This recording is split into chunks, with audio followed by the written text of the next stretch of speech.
Mute myself. There we go. And let me mute this.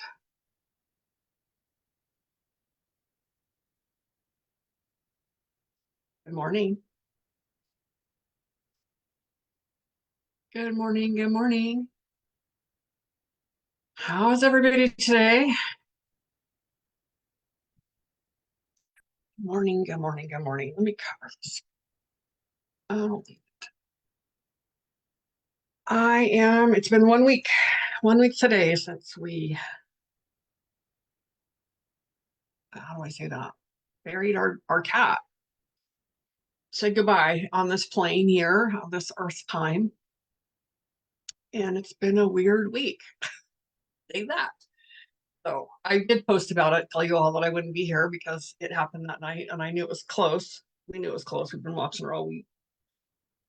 And so thank you for all the love and the support that you offered during that time. I appreciated that very much, very much. All right, today I thought I would I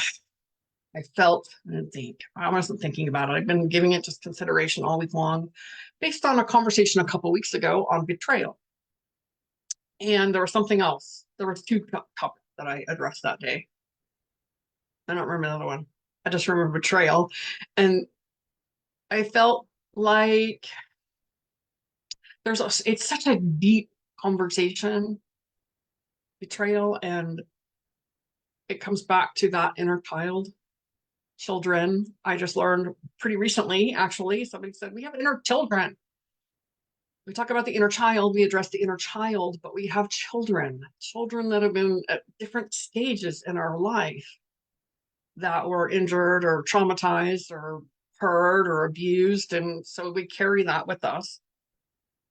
And it feels like betrayal. So that's really where I was at this whole time, actually, because going through our cat, she was 18, and I have moments of, am I really feeling this? I'm not. I don't have a lot of sadness because she's still around. And I think I should feel a certain way. And then I think I ought to manufacture some feelings because that's a very old story. I have feelings, of course. There's a missing in our house. And I don't know, I'm just at such a different place. So I check in with the children. And I'm in the bathtub last night and I'm checking in with the little children. And I have one that's a spokesperson for all the children. And she's my 5-year-old. I can remember her clearly, the picture that was from kindergarten. My mom had little pigtails and little ringlets and these big eyes. So that's who speaks for the clan of children. So I'm asking her last night in the bathtub, am I just not feeling? Like, what's going on? What's happening with me? And I passed out. And that's what happens. Sometimes when we're shifting and growing and evolving and our mind's like, nope, not safe to feel that or not safe to go there. It's two things. I can be just checking out. My body's like, nope, not going to deal with that. We need to get you out of your head. So I'll just go to sleep. Or the work is on another plane. And I go to sleep. A couple things that I feel, and I could be some of both. When we're children, we've all had trauma. We've all experienced some kind of abuse or neglect or emotional unavailability, physical abuse, all kinds of things that happen in our life. Say hello, who's here? I'm not seeing any comments yet. All these events happen in our life. And so at those various stages, that trauma is stuck in our body.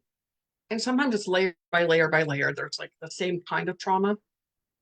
But those children, that's where the children come in. And I've actually had some meditations where I'm like, what is happening? I had what was it? It was a couple, I don't know, months ago maybe. I had a low back stuff. I have another low back stuff going on right now. And I meditated and it was a 10-year-old. It was a version of me at 10. And this little girl is lying on the floor screaming and having a full-on tantrum because I don't listen to her. Very clear message. You don't listen to me. Oh, I was just shocked. Now I don't always see all these children. I see the one that's having the moment. And then the rest of us, me, the 5-year-old that I can see, and I can feel the rest. And we just waited until the tantrum was moving toward that release. And then we comforted her. And that's part of the healing for us. Part of the conversation today is that's how we begin to heal or continue the healing. Is we check in, what's going on with that little girl, that little boy, that little one that lives inside of you at any moment that you're experiencing that fear, that anger, some kind of physical symptom. The day that Sassy died, I had this sharp pain go straight across my low back, and it's been there ever since. While it's better today, it's still there. And there's just a whole lot of things I can go, well, it's this, it's this, it's this. I was cleaning the toilet. That was the trigger. But there's a whole lot of old lifetimes of stuff. Because it felt like this heavy weight just holding there. And it hurts most when I go to stand up and then walk. Most of the time it doesn't, it's not excruciating all the time. Hi, like a morning. Thank you for the emojis. So I checked in on myself, and so there's various layers of this thing. But what it's really done for me is slow me down. I have to slow down. Thank you. Thank you. How do you do that? Yeah. Am I doing it? Thank you for that. So that's really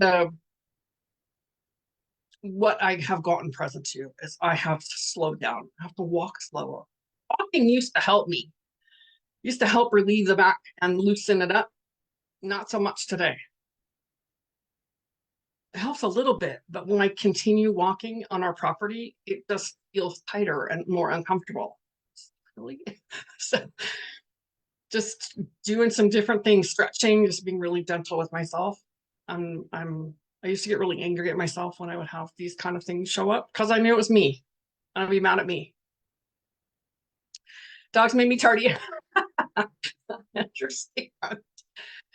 And I would get mad at me for knowing it's emotional and I'm creating this pain in my body and I'm mad about it. So I'm like, really? So this time I'm not there.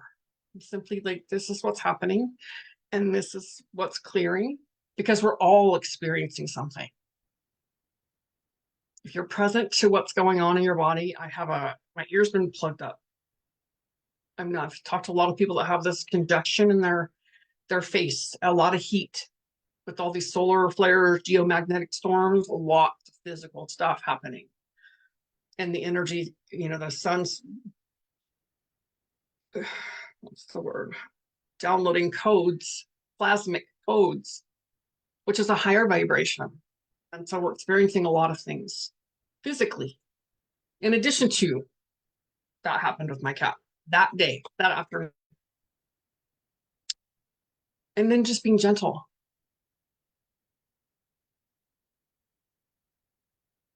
Being gentle with myself. Instead of being mad at myself or feeling like I should rush right through it or hurry up and move on and that's just not the case. And that's a gift for all of us to learn how to slow down. I can no longer push myself. I can no longer force myself to do the things that don't feel aligned. And I used to. A lot of my life's been that way. So we come back to and that comes back to our childhood, our culture, our family, depending on how we were raised. But it was produce, prove your worth, earn your love, earn your keep, whatever, fill in the blank for yourself. In all of that, we call it trauma. It's energy that gets stuck in the body from all of our experiences of not feeling heard, feeling like we were too much, feeling like we were not enough, feeling like we had to prove it, feeling like I had to work hard to earn my keep or my worth or my value. All that is energy. We call it trauma. There are other traumas. I'm not dismissing any of that. We've had physical traumas. We've had my dad scream at me. We would be spanked. All those are trauma that gets stuck in the body. Because what happens when we get traumatized or we get afraid or even when we get startled and we stop breathing, we go into fight or flight automatically. And that energy gets held in the body. Can y'all relate to that?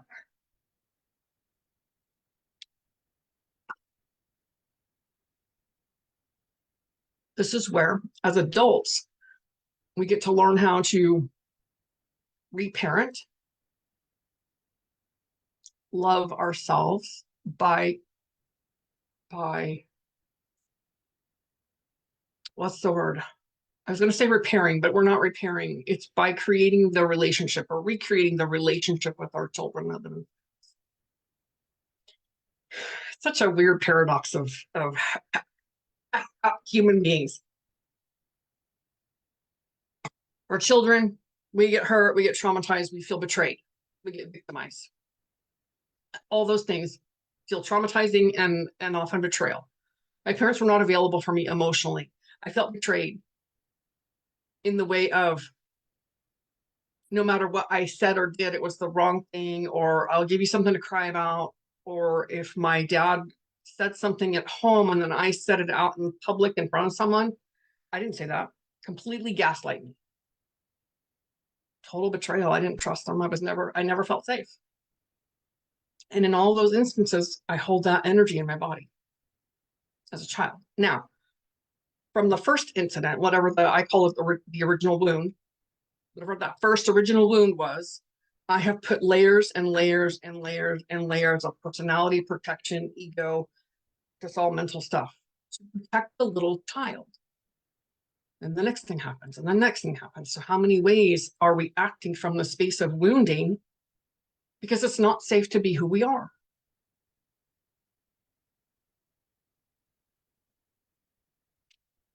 And we do that our whole life until we don't.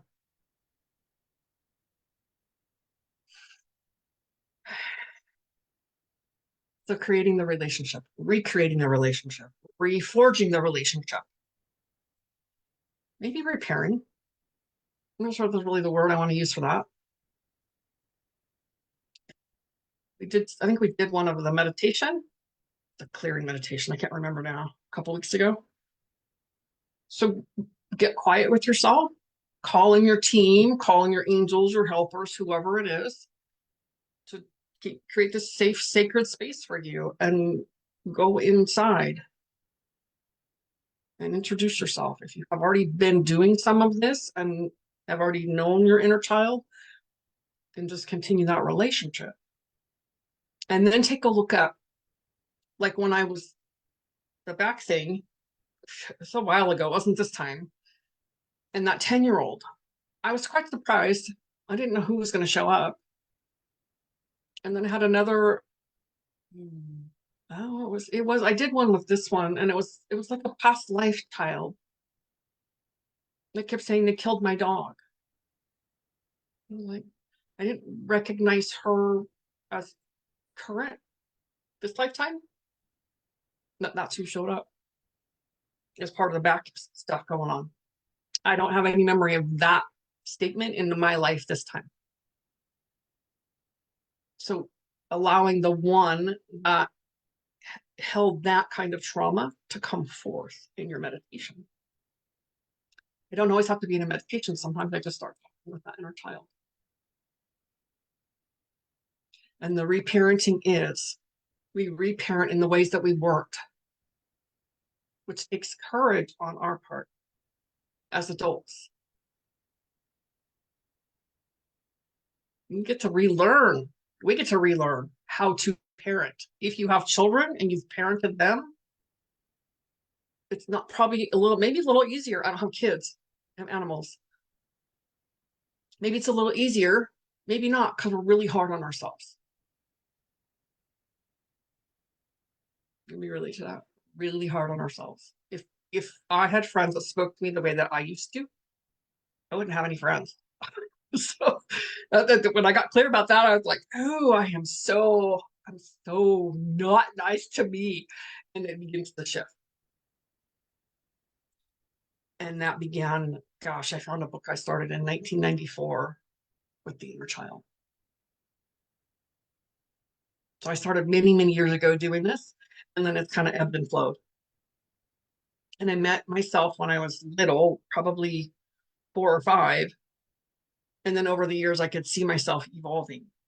And then more recently, as we go into the deeper layers, that's what's happening here. We're going into the deeper layers of our life experiences and seeing different children that are held in that space of whatever the event was, whatever the trauma, whatever the betrayal.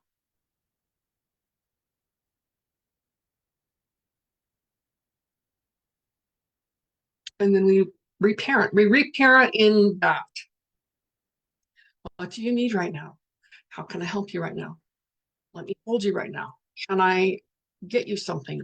Play more often, or do the things that become more childlike rather than childish because we don't know how to behave or behave. Is that the word I want? Act like an adult because we're acting out of our pain.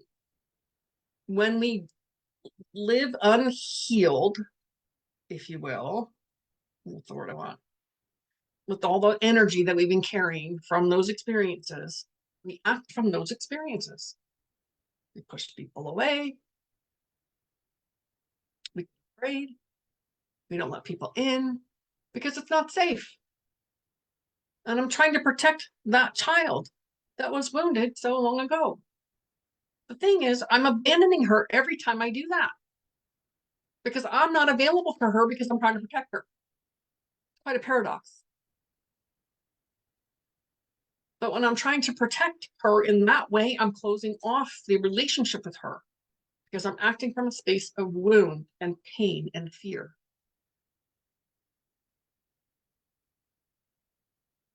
And when I connect with her and ask her, okay, what's going on here? What do you need right now? How can I be here for you? And it's an inside, right? It's an inside job. It's an inside job, if you will. I keep saying that, don't I? I keep hearing myself, if you will. An inside job. I do see them. I used to not be so visual, but I have much more visual today when I close my eyes. And that not for everybody. Sometimes it's just a feeling. And it's a knowing that you're making that connection. And like an animal that's been wounded, literally wounded, and they're afraid, we build the bridge of trust with them and create safety with them. And it's the same thing when we meet our inner child for the first time. It blows my mind. Good. I'm so glad. Thank you for that. So when we are beginning the journey, we are forging new pathways. It's nobody's fault. Nobody's to blame.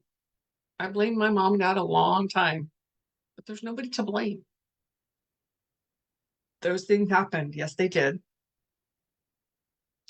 Because they're acting out of their pain and their unhealed inner children that carry all those wounds and trauma.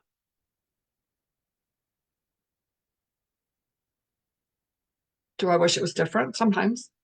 But I know today I wouldn't be the woman I am today if those things hadn't occurred in my life. Could they have occurred differently? Probably. Like I know today that I don't have to have trauma that to happen to me in order to grow. It doesn't take a lot of pain for me to grow today. You know, they say no pain, no gain. Well, that might have been true because we lived it and we created that. But today I'm like, do I really need to have some more pain? Do I need to be triggered every time so that I can grow and evolve? No, I don't think so. I don't feel like that's necessary anymore. Does it still happen? Yes. But it's not required today. Same thing. The deeper we go, the more we peel the layers, the deeper into the core of us. Are we ever done? I've been told, no, we're never done. Do we ever reach a point where we can just live and move on and carry on? We have lots of tools and skills. Yes. In this conversation with somebody, one of my clients, about that existential question of, where you going, I used to ask a question too, going up the spiral, and what the hell's the point of this? There's so much pain in the world. There's so much. And can we ever just arrive at the center of our being and in the flow, right? We could talk for hours and hours and hours, and it would just be a blink. So are we ever, as a human being, 100% in the flow? Alignment, whatever you call it, the flow of God, the flow of like going down the river. Well, even when you're going down the river, you get hit bumps, hit slow downs. You have little detours where you might pause, where the water pools and gathers garbage and stuff, and then get back in, and you might have a dam that stops the water. That's the flow. Energetic flow that we get it. But are we ever there 100% of the time, where we feel like we're at the top of our game? Let's call it like that. I'm in the flow and I'm at the top of my game and I'm aligned 100% of the time. Not yet. Is it possible? I've not experienced it yet. I don't know. As a human being, it doesn't feel like that's a full possibility of 100% of the time I'm completely aligned in that flow, because my mind likes to take detours and mentally masturbate about other stuff. Marinate. My friend called it, another client, she was messaging me calling it marinate. I marinate because I don't like that mental masturbation. That's supposed to be pleasurable. True. So marinating. Call it the hamster wheel, where we get on and we just spin the same thing over and over and over, and we get nowhere.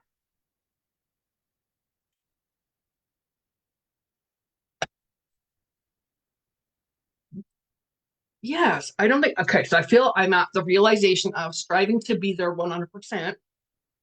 It's a total expectation, and it's a lot of our teaching. Go, produce. You're always on. And I'm not always on. I also don't think it's possible, so that takes the pressure of striving for 100%. Correct. So here's another piece of that works for me, is when I am striving for 100% and I'm measuring myself at the top of my game and my best. Your ear, I also have something in my ear and it causes dizziness and forgetting a lot, pushing a way to protect. Yes, ma'am. That urgency and the anxiety comes. Yes. Thank you, Anne. Is it I touch? I'm going to say it like that. I hope I'm correct. Is it a hard I touch? Good morning from this side. Yeah, the ear can cause dizziness. Yes, it can. And forgetting a lot, because as we upgrade, the memory of old is being cleared. Thank you. Thank you for that. She's definitely a missing in our house. I put on, I'm going to come back to that. The best, remind me the best. Put on fried green tomatoes, and I forgot how emotional I just cried. My husband was gone, and I'm just crying watching this movie. I'm saying, of course, I've seen it before. I love that movie, but it brought me to tears, and that's what I needed, because I had not really let myself cry. Hi, Lisa. Okay, so the pressure, the striving for 100%. Okay, so I'm at the top of my game. I'm low, and I'm at the top. And then every other place that I am, I measure that to the top. Well, I'm not good enough. I'm not at my best today. I suck today. I'm a piece of shit today, because I'm not up here when I feel like I'm down here. Your best looks different every single moment of every single day. We have to measure our best where we are, not from the best at the top of our game.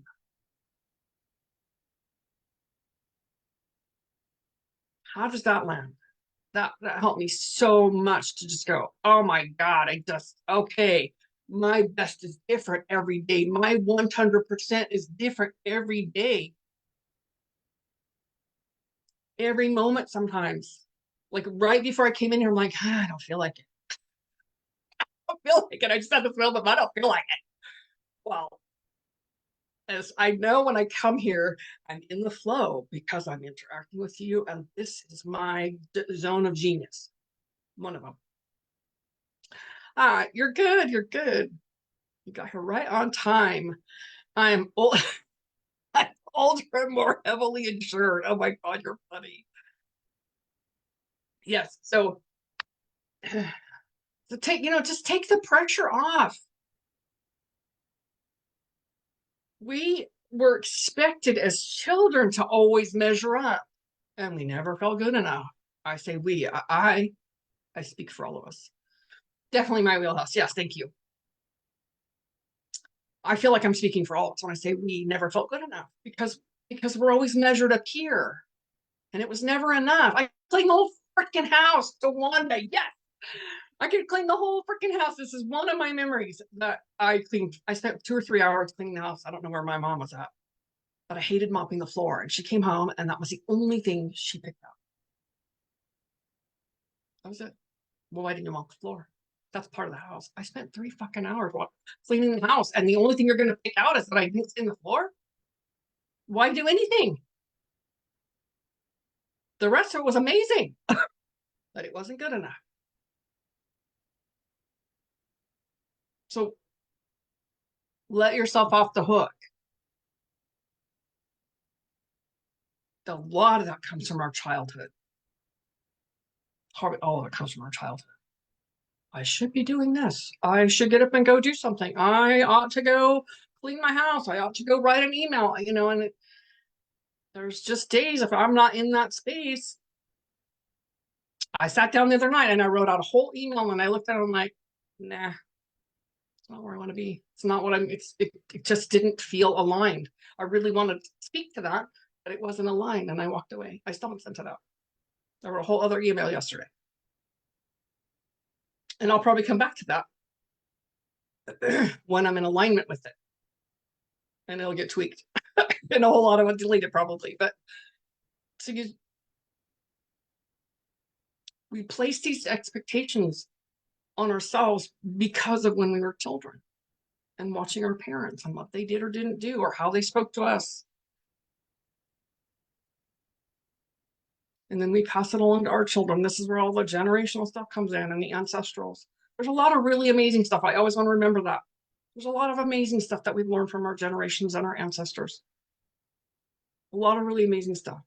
What we're here to do in this life at this time is break those cycles, the traumas and the patterns that don't work. So when we feel abandoned, abused, betrayed, victimized, whatever label you place on that, it's about taking care of the little child that lives inside. And the deeper we go with that, the greater the relationship with ourselves, the greater our self-love,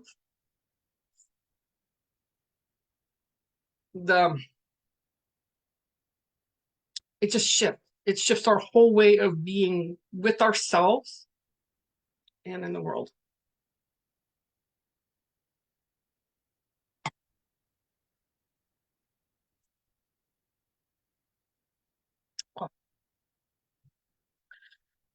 Children learn from what they see, not from what they absolutely.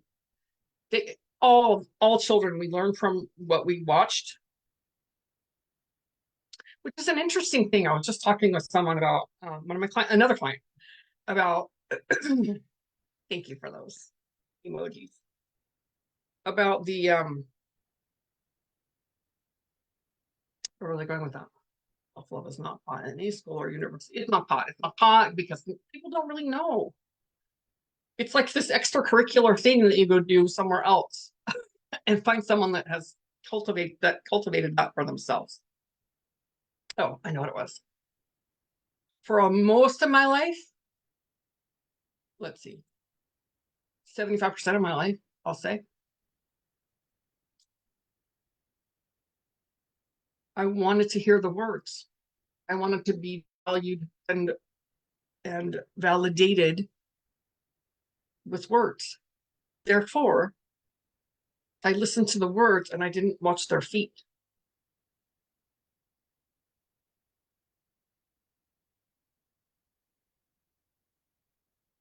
I'm just letting that land for a minute. The words and the actions must match. But I wanted to hear the words and I would believe the words, but the actions did not match. Thus perpetuating my own cycle because I didn't hear them and I desperately wanted to hear them. Recovering from addiction, yes. Yep, I've been in recovery for 29. I'll be 30 this year. Start to a spiritual journey. Yes, that is so good. Yes. And it took a long time to watch their feet. Thank you, Lisa. Watch their feet. Do they match? Because their actions are telling me everything. Their words don't mean shit. It's just lip service unless they match. Thank you for those. Love the emoji. Makes the little girl just do the happy dance. Love those.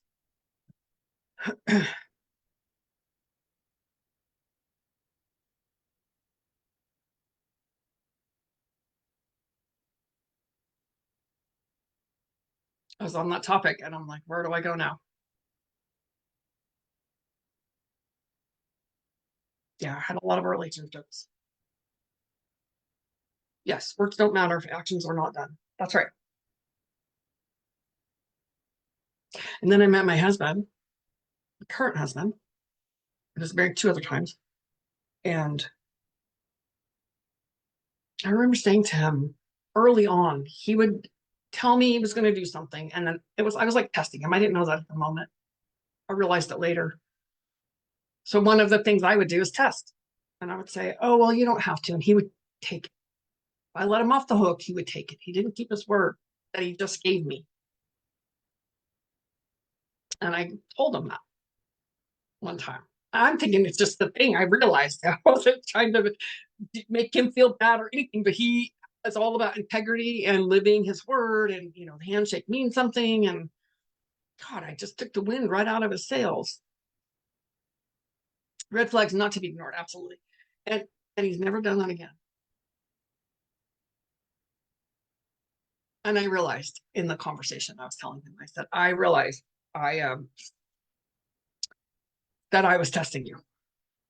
I keep saying actions speak louder than words, but I want to stop telling him this. Yes. So now, in my noticing, which I told him I am doing so he can have space, I will tell myself, watch his feet.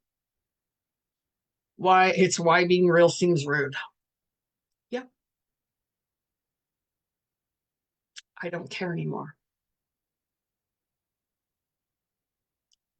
It's relative, right? I do care. I care about people. I care about things, but if I hurt somebody's feelings or I offend them because I'm real,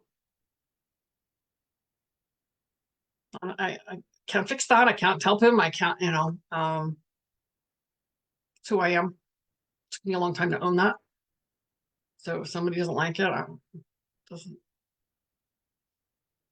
don't say I'm sorry anymore.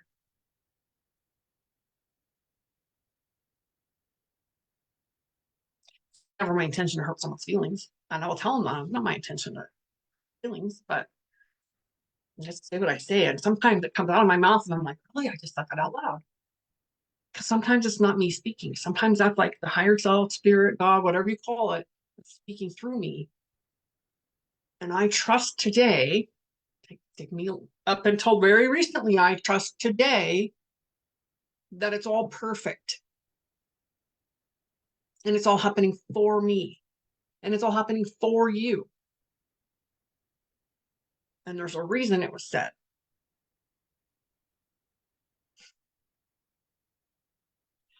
I, I'm also conscious for my over apologizing. Stop apologizing unless you really mean it. Because oh my God, I had a boyfriend one time. He just screamed at me, stop apologizing for your very existence and taking up space on this earth. You're like, apologize for breathing. I was shocked. And that's exactly what I was doing. I didn't feel worthy to be on this planet. Being real is so awesome, but people fear to be awesome. Yeah, it's taken me a while to come in here. Nothing is coincidence in quantum world. No, it is not. I didn't realize I said I'm sorry so much until someone pointed it out to me. It was powerful, but he was an ass. It really jolted me. And that's where I started. I learned to I had to catch myself. My gosh. It was because it's such a habit. Such a habit. Yes, I knew what you meant there. I didn't realize I said I'm sorry so much until someone pointed out to me last year. So really been working on this. Oh, just take a breath. It's a trauma response because we don't want to hurt people's feelings, or my God, did I say something that they felt awkward about, or I'm apologizing for my very existence. It's rare. I might say I apologize. Oh, I'm really sorry I hurt your feelings. That's never my intention. I might say something like that. And I am sorry I hurt your feelings. However, I also realize I'm not responsible for that. So it's rare. It's more rare today that I say sorry. I'm sorry. Excuse me. Being alone is better to be with the wrong ones. Yes, and how many people will be with the wrong one because they don't want to be alone?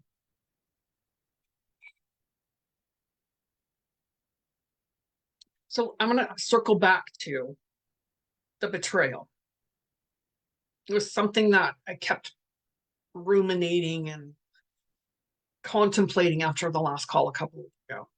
When we feel betrayed today, go back to the child. Yes, people fear to be alone. Go back to your child. Go in a meditation. Because we get triggered when we feel betrayed or someone dismisses us in a comment because we just told them something really vulnerable about how we feel. Oh, just get over it. Oh, you'll be okay. Really dismissive. And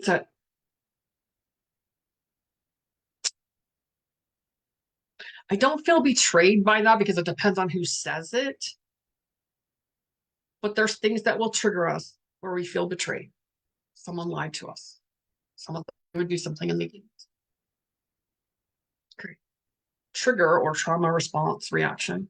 Go back to the little girl or little boy, the little one. Stick with the little one that lives inside of you. Got to go back to where that began. That's the only way to get to be healing it. Go back to that place. And then we, as the adult, now reparenting, get to be our word for the little one and stop betraying ourselves.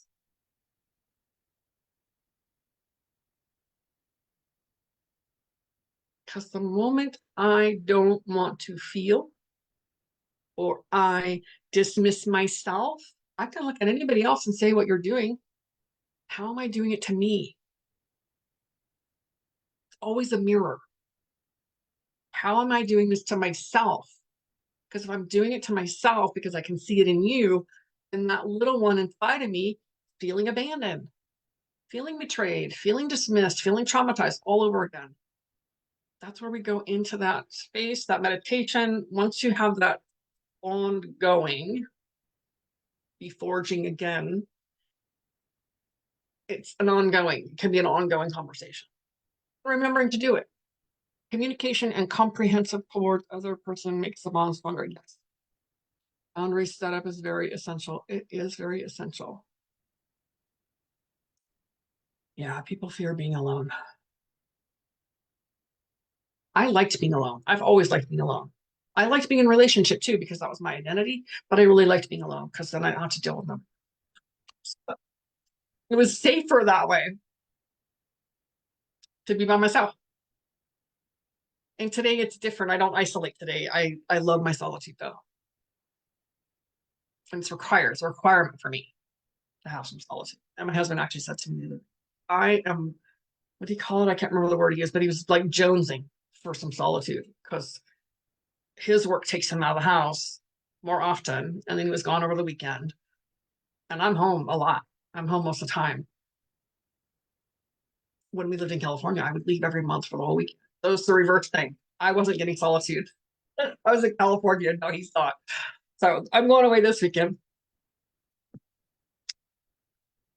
So check out this deck I got. I don't normally do cards here, but I felt really inspired to pull this out. It's a new deck. Yeah, solitude is a heaven to us. Inner Child Oracle. And it says on the inside, your ultimate, oh, I just say it straight, your ultimate healing. I just read it and it just comes from within. That's the inside of the box.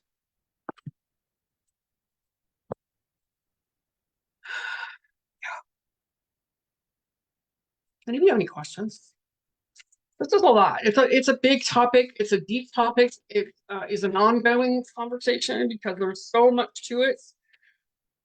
And this is just a little scratch at the tip of the iceberg. It's so literal. What do you think about that? It's so literal.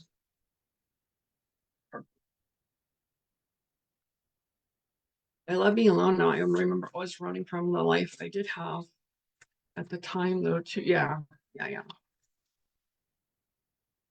Absolutely. It's a growing process for sure. So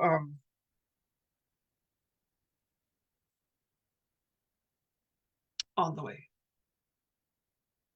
Oh, help is on. Yeah. You know, when we get into relationships, when we begin, we are beginning from, we say that differently. When we begin the relationship, we set up certain rules based on where we are at that time. Spoken or unspoken, we set them up. Boundaries, no boundaries. And then we continue to evolve. Our lifelong, yes, healing and learning are a lifelong process. They are. We continue to grow and evolve. And if we're not growing, at least together, maybe not at the same rate, but we're at least growing, that's where it feels like I'm way growing, outgrowing, and they're staying the same. Because we set those rules up in the beginning. Now suddenly we're saying, that's not acceptable anymore. I don't like this. I need some boundaries. And we start doing those things that really serve us. Because when we set them up, we didn't know how. And now we do. And then the partner's like, WTF, who are you? And you're changing the rules and I don't like it. Oh my gosh, look at the card I pulled. It's the first card of the deck and it's called A Time to Remember. Look back on your childhood. The whole conversation we've had.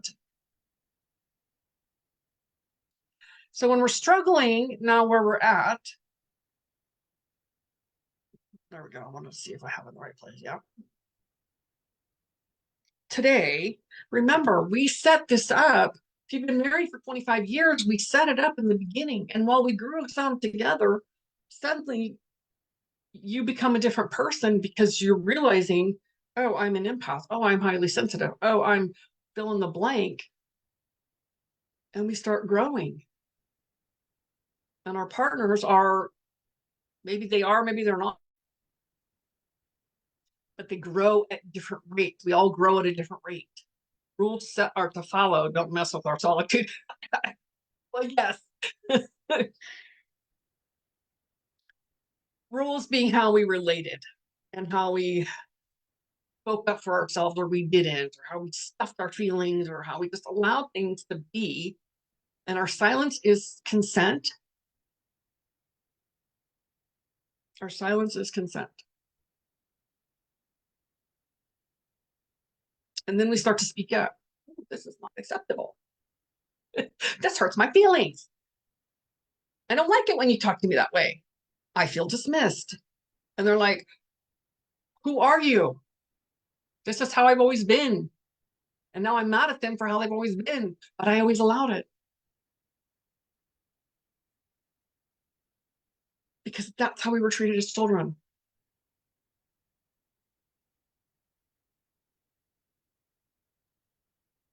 It's our responsibility. This whole thing of it's an inside job. Turn your blinkers inward. It's an inside job. And it's our responsibility. No one can do it for us.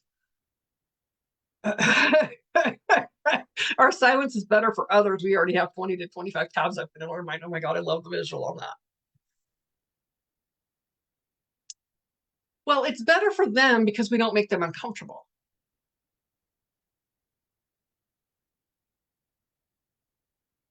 And then we start speaking up. I didn't speak up, but man, once I realized, man, I have a voice and I'm going to speak it.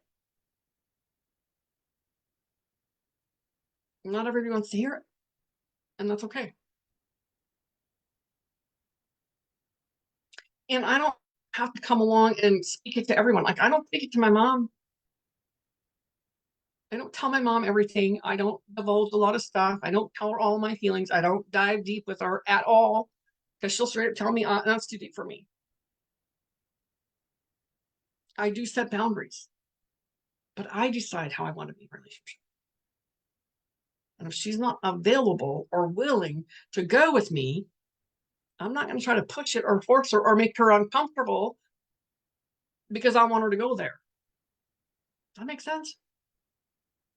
I hear people talk about, oh, my mom's my best friend. I'm like, why? My mom is not mine. I love my mom to pieces. I do. All right, Atesh. Hold on, I'll read that. I adore her. And I know how to be in relationship with her.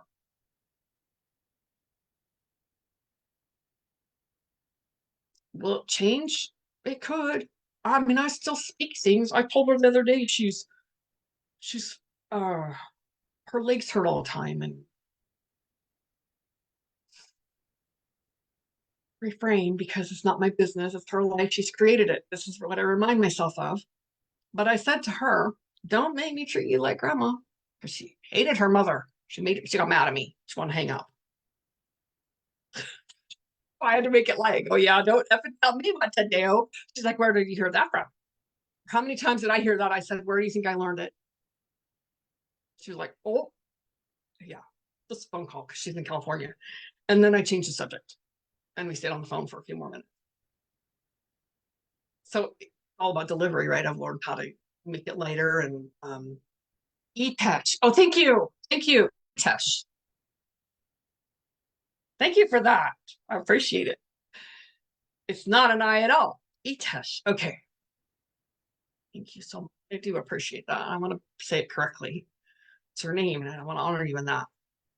I have childishly demanded my boundaries be respected. Oh yeah, I am better on that for sure, but my values have not changed. In this growth, I have learned I have good moral character, but those darn inner kids, right? We have good moral character. We don't know how to uphold it because of our trauma or betrayals or whatever you want to label. And that is 24 years. Yep, I made excuses that I had 2 children and he was single when we met. Well, of course he was single when you met. I hope so. You love facetious, but still, I didn't watch the things he was doing, and I am better on that too. Well, we don't know. 24 years ago, you didn't know, and you're distracted. You have children, right? You don't know. You don't know what you don't know.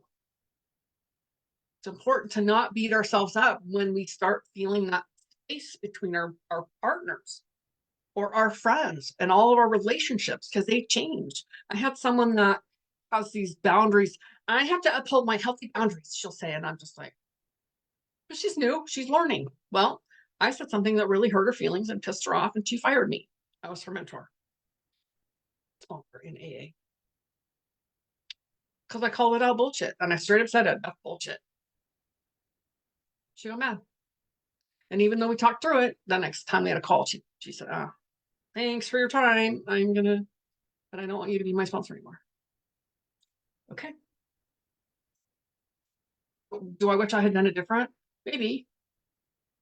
But ultimately, the outcome would have been the same. That's how I feel. I'm not sorry for what I said. It's owning who we are and knowing that not everyone's going to like it or appreciate it or hear it. It took me years. I wanted everyone to like it. And I finally realized, you know what? I don't like everyone. How in the hell do I think they're all going to like me? And why do I pretelize myself trying to get them to like me when they don't? Why do I want someone that doesn't like me to like me?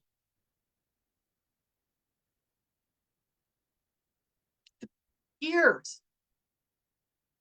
Keep the peace at any cost. And I wanted them to like me.